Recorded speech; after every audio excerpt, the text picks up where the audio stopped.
Hello, humans, and welcome to another episode of the Cartridge and Disc Podcast. This is your Gen X Gamer here, trying to do it again because my headphones went out in the middle of the other video and not even notice. Anyway, guys, there's a members-only video, some rambling at the beach for you guys up there, for those of you who are members. I also have a, what do they call it, Tangle. What is that new social media that they have? Threads. I wanted to say because of the symbol, it was an entanglement. So I have a new Threads out there. I'm going to try to use that. I've tried to log in a couple of times to Twitter, but one of them I set up in my old computer and then in this laptop that broke, and it's just been a nightmare. And the other Twitter that I had prior, the one that I had for many years, it's going to take a long time for me to bring it to the social media standards that I'm held to today, with the new job and stuff. So there's no way, guys. I have too many memes in there that are not considered tasteful, I guess. But, I'm not going to be able to go and clean that up, guys. That's like, years and years of crap on there. So that one I just shut down. But anyway, guys, let's talk about Arcade 1-Up, right? Arcade 1-Up. Why do people think that their opinion matters on this thing? Why are people so involved, so invested in the story, right? And take it from me, guys. For many of us, this story is entertainment. Not only the entertainment that are provided by the YouTubers that make videos, but by the comment sections and everything else, and seeing how some people are very invested in this story and what happens. Same thing happened for the Intellivision Amico, and a lot of the same parallels, apply to both companies here. But let's talk about some of the commonalities and why people feel this way sometimes. And it's because these companies, when they first start up, they do need people, right? They need people to comment on their stuff. They need their name out there. They need engagement. They need promotion, right? But in no way, in no part of their business plan, does it say that they're supposed to keep you happy. That, they're here to fulfill your every expectation. They're just not. These companies are driven by profits. They're here to make a buck, and that's their only priority ever. Any company that doesn't focus on that is probably going to go bankrupt, right? They're not here to give away money. They're not here to fulfill your emotional needs. They're not for any of that stuff. And some of the stuff they do doesn't even make sense to people because they're thinking about common sense, right? What would make common sense to them? But sometimes the smaller businesses, common sense goes out the door when you have a tight budget. And I'll give you an example of what could happen. I'm not saying that this happened, but I'll give you an example of what could happen. Let's remember they were having trouble with those monitors. They were kind of, faded. You couldn't look at them from the side, whatever the issue was. So then they found the new monitors. New monitors were great. Everybody was impressed. Everybody was amazed. Same thing with the marquees. We had faded marquees. And then we had some good ones. Oh, great. They're back to it. This is great. And then they go back to the faded stuff. And you go, this doesn't make sense. They already got it right. Why did they go back to the stuff that we didn't like? And it's very simple. It has to do with sales sometimes. Let me give you an example. Let's say you are the sales rep for those faded monitors that everybody hates. And Arcade 1-Up was putting plenty of orders on your plate, and all of a sudden they're not ordering anything. So you give them a call and you say, hey, what happened? How come you're not ordering my monitors anymore? Well, and they tell you basically that they're pieces of crap, and then you're charging them $20 for the monitor, and they found a better monitor for $17. It's better, brighter, everything, and it's cheaper. Well, what am I going to do as a salesman? I'm going to say, you know what? I got to make these guys an offer they can't refuse because I don't want them to stop ordering from me. And I'll tell them something like this. Listen, guys, we have a new product come out in the market, a new product that is going to blow your expectations away. But it's not out yet. But let me tell you what I'm going to do for you. I'm going to blow these out right? You're paying $17 now for those. Okay, I'm going to give you these for $12. Now, when you multiply those $5 times thousands and thousands, right? You're talking about profit, extra profit that the company can make, and they know you're going to modify these cabinets anyway, and you're going to buy them anyway. And I'm talking about the general public. General public is not as picky as YouTubers reviewing these consoles, right? They're just not. And that could be possibly one of the reasons that happened.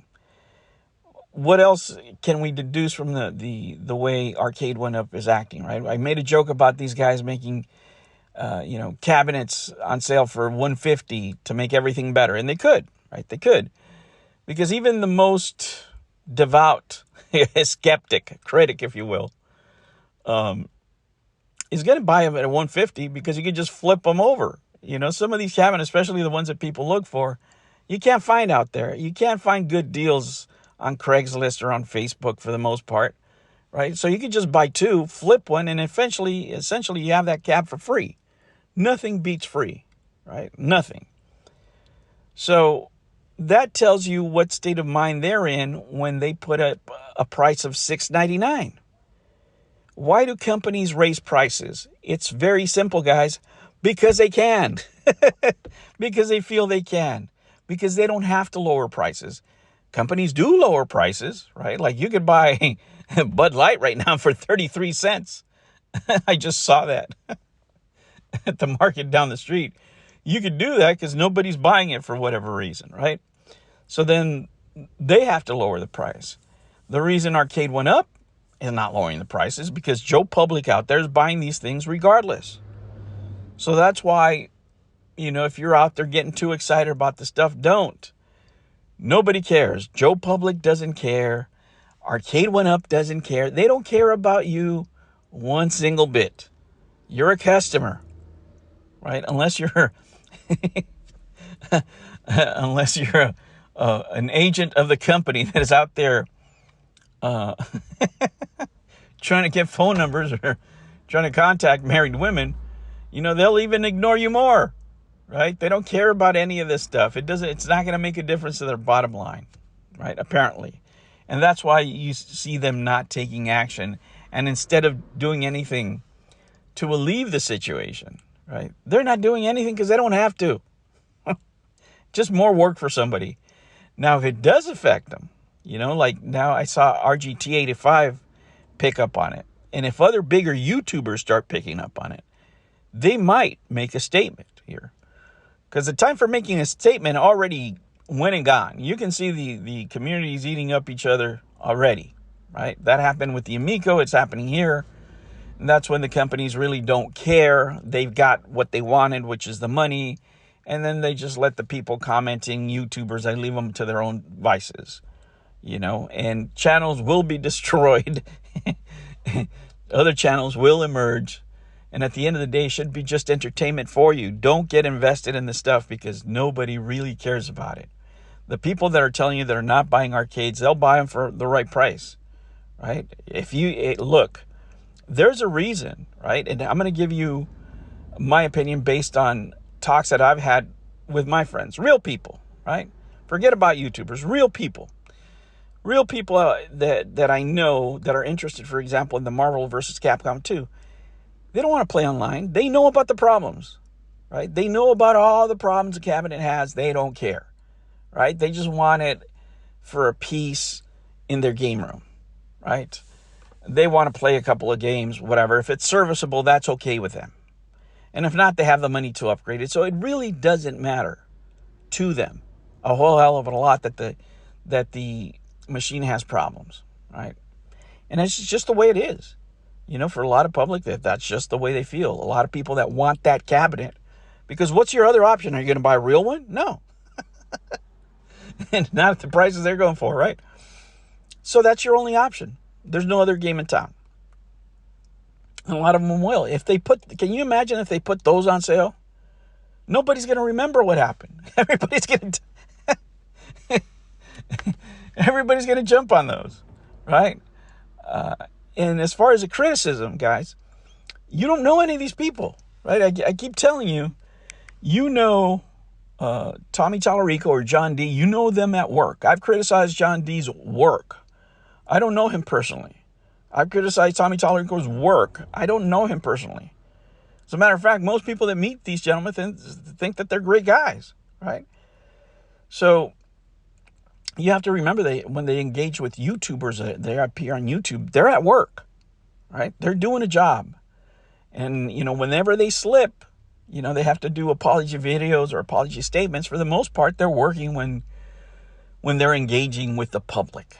And some people get that confused, right? And let's use ourselves as an example, right? Me, I'm very different at work than I am on YouTube. At work, I'm all about work. I get in there early. I try to grind. I get everything out. I love my job, and I love working hard so the day goes by fast, right? So I'm all work. I'm all in. I'm very high productivity type of guy. I'm always talking about being productive. What are we doing? This and that and the other, which is not my personality at all in real life outside of work. I'm, people describe me as very relaxed, very chilled type guy, mellow. And that is my personality. Nothing really, gets me, going for the most part. I mean, how upset can you be, can you be sitting by the beach? I mean, it's just not the environment for tension, right?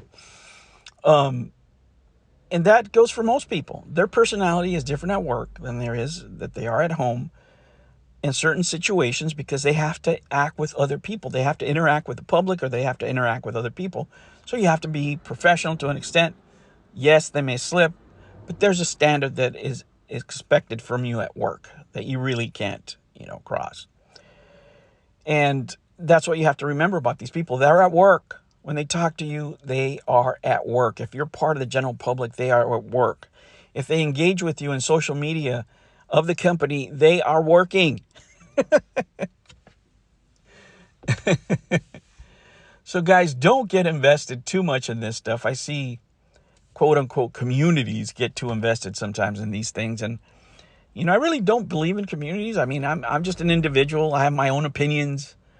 When you get humans together in clusters is always a bad idea.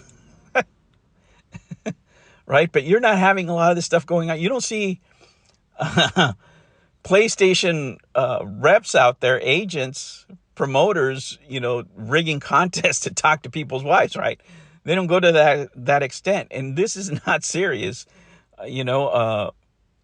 for most people, right? For most people, we're just watching it as entertainment. We watch it from afar, right? For those of you who do take it serious, trust me, just step back.